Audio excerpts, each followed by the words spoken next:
Chemistry എന്ന് പറയുന്ന subject നമുക്ക് എങ്ങനെ ഈസി ആക്കി പഠിക്കാം. ഞാൻ എൻ്റെ ക്ലാസ്സിൽ സ്റ്റുഡൻസിനോട് എപ്പോഴും പറയുന്ന ഒരു ടേം ഉണ്ട്, സിമ്പിൾ ആൻഡ് ഹമ്പിൾ. ഇതാണ് കെമിസ്ട്രി. അഥവാ കെമിസ്ട്രി നിങ്ങൾ അറിയേണ്ട പോലെ അറിഞ്ഞ് പഠിക്കേണ്ട പോലെ പഠിച്ചാണ്ടല്ലോ, very simple, humble and powerful ആണെന്ന് ഞാൻ പറയും. സോ അതെങ്ങനെ നമുക്ക് ഈസി ആക്കി എടുക്കാം എന്നത് ചോദിച്ചു കഴിഞ്ഞാൽ ഞാൻ അടിപൊളിയായിട്ട് പറഞ്ഞുതരാം. ഇത് നിങ്ങളൊന്ന് ഫോളോ ചെയ്താൽ മതി, ഇതുപോലെ ഒന്ന് പഠിച്ചാൽ മതി. ആദ്യത്തെ പോയിന്റ് എന്താണെന്ന് ചോദിച്ചു കഴിഞ്ഞാൽ, നിങ്ങൾ പഠിക്കുന്ന ആ കെമിസ്ട്രി പഠിക്കാൻ ഇറങ്ങുകയാണല്ലോ, അപ്പോൾ അതിൽ ഒരു സ്ട്രോങ് ബേസ് ഉണ്ടാക്കുക. പഠിക്കുന്ന കാര്യങ്ങൾ അത് ഇപ്പോൾ നമ്മൾ കുറേ കാര്യങ്ങൾ പഠിക്കുമ്പോൾ അതിൽ മെയിനായിട്ട് അറിയേണ്ട ഒരു സാധനം, ഇപ്പോൾ മാത്സ് പഠിക്കുമ്പോൾ നമ്മൾ പ്ലസും മൈനസും എങ്കിലും മിനിമം അറിയണമെന്ന് പറയില്ലേ, ഇതേപോലെ ബേസ് സ്ട്രോങ് ആക്കുക എന്ന് പറഞ്ഞാൽ കെമിസ്ട്രിത്തെ ബേസ് എന്താണെന്ന് പറഞ്ഞാൽ ആറ്റം. ഫോർ എക്സാമ്പിൾ പറയാം, ഞാൻ 2-3 എക്സാമ്പിൾ മാത്രമേ എഴുതിയിട്ടുള്ളൂ. ആറ്റംസ് മോളിക്യൂൾസ് നമുക്ക് കേട്ടാൽ എന്ന് പറയാതെ അത് എന്താണെന്ന് കൃത്യമായിട്ട് അറിയുക. മോളിക്യൂൾസ് തമ്മിൽ ഇങ്ങനെ റിയാക്ട് ചെയ്യുന്നു, ആറ്റംസ് അവിടെ വരുന്നു എന്നൊക്കെ പറയുമ്പോൾ ഇതൊക്കെ എന്താണ് സംഭവം? ആറ്റംസ് എന്ന് പറഞ്ഞാൽ പക്ക എന്താണ്, മോളിക്യൂൾസ് എന്ന് പറഞ്ഞാൽ ക്ലിയർ ആയിട്ട് എന്താണ് എന്ന് നിങ്ങൾ അറിയുക.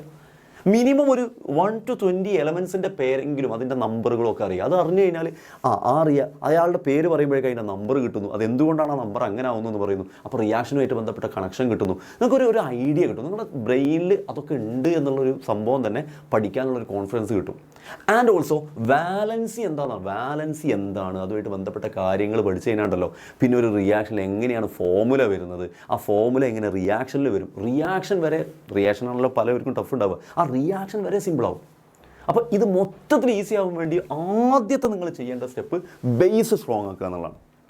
അങ്ങനെ സ്ട്രോങ് ബേസുമായിട്ട് പോകുന്ന നിങ്ങളുടെ ബ്രെയിനിൽ നിങ്ങൾ പിന്നെ കുറേ റിയാക്ഷൻസും കാര്യങ്ങളൊക്കെ കാണുകയാണ്, ഓർഗാനിക് കെമിസ്ട്രി മുന്നിൽ ഇങ്ങനെ കാണുകയാണ്. അപ്പോൾ അത് നിങ്ങൾക്ക് ഇങ്ങനെ വിഷ്വലൈസ് ചെയ്യാൻ കഴിയണം എന്ന് പറഞ്ഞു കഴിഞ്ഞാൽ നിങ്ങൾക്കിങ്ങനെ 2H2 + O2 = 2H2 എന്ന് പറയുമ്പോൾ 2 ഹൈഡ്രജൻ. അപ്പോൾ ഹൈഡ്രജൻ എന്താ, നിങ്ങൾ ഓൾറെഡി ബേസ് ഉണ്ടാക്കി വെച്ചിട്ടുണ്ട്. ഓക്സിജനായിട്ട് റിയാക്ട് ചെയ്യുമ്പോൾ 2 H2 ഉണ്ട്. അപ്പോൾ റിയാക്ഷൻ കൊണ്ട് ഉദ്ദേശിക്കുന്നത് എന്താ? അത് 2H2 + O2 = 2H2 എന്തോ സാധനമല്ല. അവിടെ എന്താ ഉദ്ദേശിക്കുന്നത്? ഓർഗാനിക് കെമിസ്ട്രിയിൽ കാർബണിൻ്റെ ചുറ്റും ഇത്ര ആൾ വന്നത് എങ്ങനെ, അതിൻ്റെ കാര്യങ്ങൾ എങ്ങനെ, അതിങ്ങനെ H2 എന്ന് പറയുമ്പോൾ എങ്ങനെ ബോണ്ടാണ് എന്നൊക്കെ പറഞ്ഞ് പഠിക്കുമ്പോണ്ടല്ലോ, ഇറ്റ്സ് സൂപ്പർ ഇൻട്രസ്റ്റിംഗ് ആയിരിക്കും. സോ അങ്ങനെ പഠിക്കുക. പിന്നെ ഇതൊക്കെ കൂടെ കണ്ടിട്ടാണ് നമ്മൾ ചില റിയാക്ഷൻസ് ഒക്കെ ചെയ്യാൻ ലാബിലേക്ക് കയറുമ്പോൾ, ലാബിൽ ഇതൊക്കെ ഇങ്ങനെ കാണുമ്പോൾ കെമിസ്ട്രി പറയുന്നതൊക്കെ സത്യമാണല്ലോ, നമുക്കിങ്ങനെ വിഷ്വലൈസ് ചെയ്യാൻ പറ്റും. അത്രയും ഈസിയാക്കി മാറ്റാൻ പറ്റും. ഞാൻ വെറുതെ പറയുന്നതല്ല.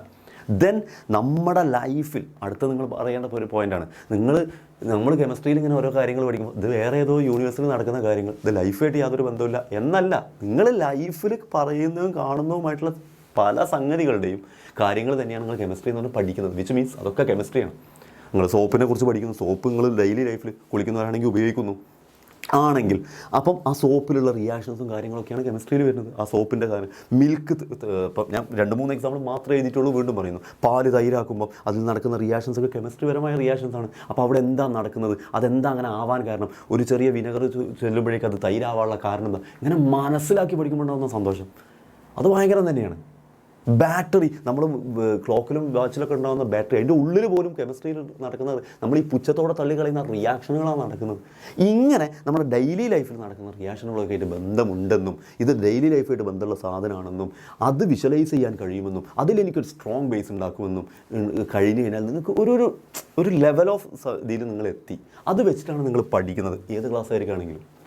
ദെൻ നിങ്ങൾ ഇനി പ്യുവർലി നിങ്ങൾ പഠിക്കുന്ന രംഗത്തേക്ക് വരുമ്പോൾ ഇതൊക്കെ നിങ്ങൾ മൈൻഡിൽ വെച്ച് സെറ്റായിട്ട് പഠിക്കുമ്പോൾ ഈ പഠിച്ചതൊക്കെ ഒന്ന് റിവൈസ് ചെയ്യുക എന്നുള്ളത് മെയിൻ പോയിൻറ്റ്. അപ്പോൾ നിങ്ങൾ ഒന്നുകൂടെ അതിലൊരു സ്ട്രോങ് പിന്നെ ഫോക്കസ് ഉണ്ടാക്കി മാറ്റുകയാണ്. റിവൈസ് ചെയ്യുമ്പോൾ നിങ്ങൾ ഓൾറെഡി നിങ്ങൾക്കൊരു നോട്ടും കാര്യങ്ങളൊക്കെ ഉണ്ടാവും. അതിന് പുറമെ ആ നോട്ടിൽ നിന്ന് നിങ്ങൾ റിവൈസ് ചെയ്യുമ്പോൾ നിങ്ങൾ സ്വന്തം ഉണ്ടാക്കുന്ന ഷോർട്ട് നോട്ട്, അത് വല്ലാത്ത സംഭവമായിരിക്കും. നമ്മൾ ഷോർട്ട് നോട്ട് ഉണ്ടാക്കുന്നു, നമ്മളുണ്ടാക്കിയ നോട്ട്, പ്രധാനപ്പെട്ട പോയിന്റ് വരുന്ന ഫ്ലാഷ് കാർഡുകൾ, സ്റ്റിക്കി നോട്ട്സുകളൊക്കെ വെച്ചിട്ടുണ്ടാക്കുന്ന സാധനങ്ങൾ, PYQs ഒക്കെ അടിപൊളിയായിട്ട് ചെയ്ത് പഠിക്കുന്നു. മക്കളെ, നിങ്ങൾക്കുള്ളതായിരിക്കും പിന്നെ കെമിസ്ട്രി. ഞാൻ വെറുതെ പറയല്ല. ഇത് അപ്പോൾ എങ്ങനെ ഇതിൻ്റെ ബേസ് മനസ്സിലാക്കും, ഇതെങ്ങനെ വിഷ്വലൈസ് ചെയ്ത് പഠിക്കും എന്നൊക്കെ കൺഫ്യൂഷൻ ഉണ്ടെങ്കിൽ ഞാൻ നിങ്ങൾക്ക് കാര്യം പറയാം. എക്സാം വിന്നറിൻ്റെ ബാച്ചിൽ നിങ്ങൾ ജോയിൻ ചെയ്ത് കഴിഞ്ഞാൽ കെമിസ്ട്രി നിങ്ങൾ അടിപൊളിയായിട്ട് പഠിപ്പിക്കാൻ നിങ്ങളുടെ കൂടെ ഞാൻ ഉണ്ടാവും. ഈ ലെവലിലായിരിക്കും നമ്മൾ പഠിപ്പിക്കുക. നിങ്ങളെ കഷ്ടപ്പെട്ട് നിങ്ങളിങ്ങനെ ഇടങ്ങേറായിട്ട് പഠിക്കേണ്ടി വരില്ല. നിങ്ങൾക്ക് ഇഷ്ടപ്പെട്ട് പഠിക്കുന്ന രൂപത്തിൽ എങ്ങനെ മനസ്സിലാക്കി പഠിക്കാമെന്നും, എങ്ങനെ നമ്മുടെ ലൈഫിലെ എക്സാമ്പിളിലേക്ക് കണക്ട് ചെയ്യാമെന്നും, ഇതൊക്കെ നിങ്ങളുടെ ലൈഫിൽ ബന്ധപ്പെട്ടുള്ളതാണെന്നും മനസ്സിലാക്കി പഠിക്കുമ്പോൾ നിങ്ങൾക്ക് ഏറ്റവും ഇഷ്ടപ്പെട്ട സബ്ജക്റ്റായിട്ട് കെമിസ്ട്രിയെ മാറ്റാൻ പറ്റും. അങ്ങനെ തന്നെ പഠിപ്പിച്ചു തരാൻ മാക്സിമം നമ്മൾ ശ്രമിക്കും. അങ്ങനെ തന്നെയാണ് പഠിപ്പിക്കാറുള്ളത്. കഴിഞ്ഞ കൊല്ലം പഠിച്ച് പോയ സ്റ്റുഡൻസിനോടൊക്കെ ചോദിച്ചാൽ മതി നിങ്ങൾക്ക്. സോ നിങ്ങൾക്ക് ആ രൂപത്തിൽ നിങ്ങൾക്ക് കെമിസ്ട്രി പഠിച്ച് അടിപൊളിയാക്കി ഈ സബ്ജക്റ്റിനെ ഈസി ആക്കണമെന്നുണ്ടെങ്കിൽ പോന്നോളൂ. അപ്പോൾ ഞാൻ നേരത്തെ പറഞ്ഞ പോലെയൊക്കെ നിങ്ങൾക്ക് അടിപൊളിയായിട്ട് ഇഷ്ടപ്പെട്ട് പഠിക്കണം എന്ന് ആഗ്രഹിക്കുന്നുണ്ടെങ്കിൽ നമ്മുടെ +2 ഉയരെ ബാച്ചിൽ നിങ്ങൾക്ക് ജോയിൻ ചെയ്യാവുന്നതാണ്. നിങ്ങൾക്ക് 9900 എന്നുള്ള പ്രൈസ് അല്ല, 5990 നിങ്ങൾക്ക് ജോയിൻ ചെയ്ത് ആപ്പിലുള്ള എല്ലാ ഫെസിലിറ്റീസും നിങ്ങൾക്ക് കിട്ടും. ബുക്ക് സെറ്റ് ഫ്രീ ആയിട്ട് കിട്ടും. ബുക്ക് സെറ്റ് കിട്ടുക എന്നുള്ളത് തന്നെ നമ്മുടെ പഠനത്തിൻ്റെ ഒരു മെയിൻ ഭാഗമാണ്. ബുക്കുകൾ, ക്വസ്റ്റ്യൻസ് ഒക്കെ അടങ്ങിയ എല്ലാ സബ്ജക്റ്റിൻ്റെയും ക്വസ്റ്റ്യൻസ് അടങ്ങിയ ബുക്കുകൾ അത് വെച്ച് പഠിക്കുക എന്ന് പറയുമ്പോൾ നമുക്കൊരു സ്ട്രോങ് ഏരിയ കിട്ടും. പിന്നെ ആപ്പിൽ ചേർന്ന് കഴിഞ്ഞാൽ, ബാച്ചിൽ ചേർന്ന് കഴിഞ്ഞാൽ നമുക്ക് എന്തൊക്കെ കിട്ടും? ഓരോ ചാപ്റ്ററും ടോപ്പിക് വൈസ് പഠിക്കാൻ പറ്റും. ഇപ്പോൾ കെമിസ്ട്രിൻ്റെ കേസിലാണെങ്കിൽ ഇപ്പോൾ ഫസ്റ്റ് ചാപ്റ്റർ സൊല്യൂഷൻ ആണെങ്കിൽ നിങ്ങൾക്ക് ടോപ്പിക് വൈസ് ആയിട്ട് ഓരോ ഇതും പഠിക്കാൻ പറ്റും. ദെൻ PYQ, പിന്നെ മുൻ വർഷങ്ങളിൽ ചോദിച്ച ക്വസ്റ്റ്യൻസ് അടങ്ങിയ അതിൻ്റെ ഒരു ആൻസർ നമ്മൾ പറഞ്ഞു തരുന്ന രൂപത്തിലുള്ള PYQ വീഡിയോ ക്ലാസ്സുകൾ ഉണ്ടാവും. നിങ്ങൾക്ക് സ്വന്തം ചെയ്യാനുള്ള ആൻസർ വർക്ക് ഷീറ്റ്സുകൾ ഉണ്ടാവും. ആൻഡ് ഓൾസോ NCERT ക്വസ്റ്റ്യൻസിൻ്റെ PDF നിങ്ങൾക്ക് അവൈലബിൾ ആയിരിക്കും. അതിൽ നോക്കി ആൻസറുകളൊക്കെ നിങ്ങൾക്ക് കിട്ടും. ദെൻ എക്സാംസും കാര്യങ്ങളൊക്കെ ഉണ്ടാവും. ഒരു ചാപ്റ്റർ വെച്ച് മാത്രങ്ങളൊന്നും ആലോചിച്ച് ഓരോ സബ്ജക്റ്റിലും ഒരു ചാപ്റ്ററിൽ നിന്ന് ഇത്രയും കാര്യങ്ങൾ കിട്ടിക്കഴിഞ്ഞാൽ നിങ്ങൾ ആ ചാപ്റ്ററിൽ എക്സ്പേർട്ട് ആവില്ലേ? അത് കൃത്യമായിട്ട് യൂസ് ചെയ്യുന്നവർ കേട്ടോ. ഇതൊക്കെ ജോയിനൊക്കെ ചെയ്ത് നമ്മൾ വേറെ വഴിക്കും ഇത് വേറെ വഴിക്കും ക്ലാസ് വേറെ വഴിക്കുവാണെങ്കിൽ പിന്നെ ഇതാവും. കൃത്യമായിട്ട് യൂസ് ചെയ്ത് പഠിക്കണമെന്ന് ആഗ്രഹമുള്ളവർക്ക് ഇത് പക്ക ഒരു നിങ്ങൾക്ക് കിട്ടുന്നൊരു പാക്കേജ് ആയിരിക്കും. നമുക്ക് സന്തോഷത്തോടെ കൂടാം. പിന്നെ ഞാൻ നേരത്തെ പറഞ്ഞ പോലെ ആ രൂപത്തിലായിരിക്കും പഠിപ്പിക്കുക. വെറുതെ ഇങ്ങനെ ഒരു പാഠം പഠിക്കുക, നിങ്ങൾക്ക് കാണാപാഠം പഠിക്കുക അല്ല, ഇഷ്ടത്തോടെ മനസ്സിലാക്കി നിങ്ങൾക്ക് പഠിക്കാൻ കഴിയും. അപ്പോൾ നിങ്ങൾക്ക് അതിൽ ജോയിൻ ചെയ്യാവുന്നതാണ്. ഇനി നീറ്റും കൂടെ ഉയര ബാച്ചിൻ്റെ കൂടെ നീറ്റിൻ്റെ കാര്യങ്ങൾ കൂടെ പഠിക്കാൻ ആഗ്രഹിക്കുന്നവരാണെങ്കിൽ വേദ ബാച്ചിൽ നിങ്ങൾക്ക് ജോയിൻ ചെയ്യാം.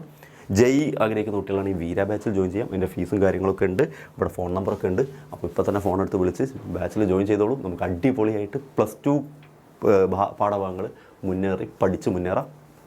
Best of luck.